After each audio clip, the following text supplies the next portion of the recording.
This coverage of MWC is brought to you by Bitdefender Mobile Security.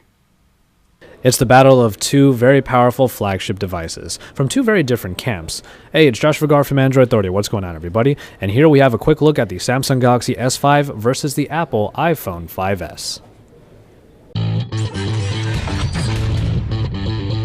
Now, obviously, when it comes to design, we have two very different philosophies. Now, on the one hand, we have the soft touch plastic and the smooth curves of the Galaxy S5 with now a soft touch plastic back. While on the other hand, we do have the iPhone 5S that delivers a very premium feel throughout its clean lines and its metal construction.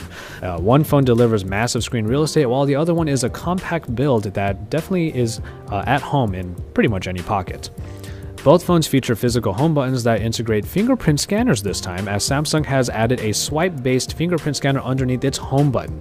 You'll have to slide your finger across as compared to Apple's implementation, in which you can just press onto the home button. Depending on what you really want out of your screen, the battle here might seem a little bit one-sided. It's very hard to compare two screens when there is a 1.1 inch difference between them, and the result is a much larger surface for obviously the Galaxy S5. The iPhone 5S's screen has been praised for its accurate color production and for its great display quality. But in the other corner, the Galaxy S5 does have a higher pixel density, is larger in general for media consumption, and has the vivid colors and lush blacks that really make Super AMOLED screens some of the favorites. When it comes to the performance, we are dealing with two different philosophies once again. iOS is known for its fluid animation and impressive optimization, especially in the iOS 7 that was introduced in the 5S. It does sail through most of its tasks, but the processor found inside of the iPhone 5S also has 64-bit processing built in. Now, contrast this to the Galaxy S5, which sports Snapdragon processing that clocks in at 2.5 GHz. Now, this is a huge increase compared to previous models, and also, since it is a quad-core processor, its philosophy is obviously different from the processor found in the iPhone 5S. Well, in either case, you are definitely going to get the speed you need.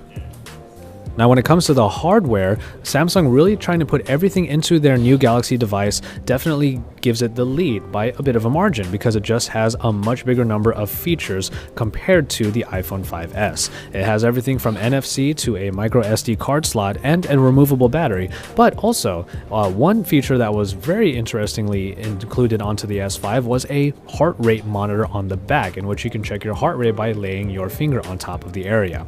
The somewhat more limited iPhone does include a fingerprint scanner, so that's where they have a similarity here, but to be honest, the polished experience of the iPhone does lack the sheer number of features that Samsung has put into the newest flagship. We might see a very close call when it comes to the camera department. Now, despite the fact that the Samsung Galaxy S5 features a lot more inside of its app compared to the more limited version of the iPhone camera app, we will see that the quality might actually be on par between both. The 16 megapixel ISO cell sensor found in the S5 should give the excellent iPhone camera a run for its money, because it sports great power with a lot of those settings made to get truly the most out of your smartphone photography.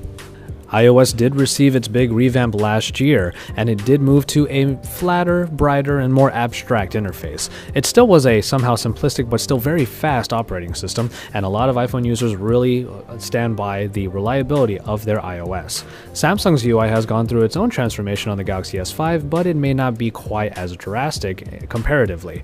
Yes, there were some changes to some of the elements, but overall TouchWiz still pretty much looks the same.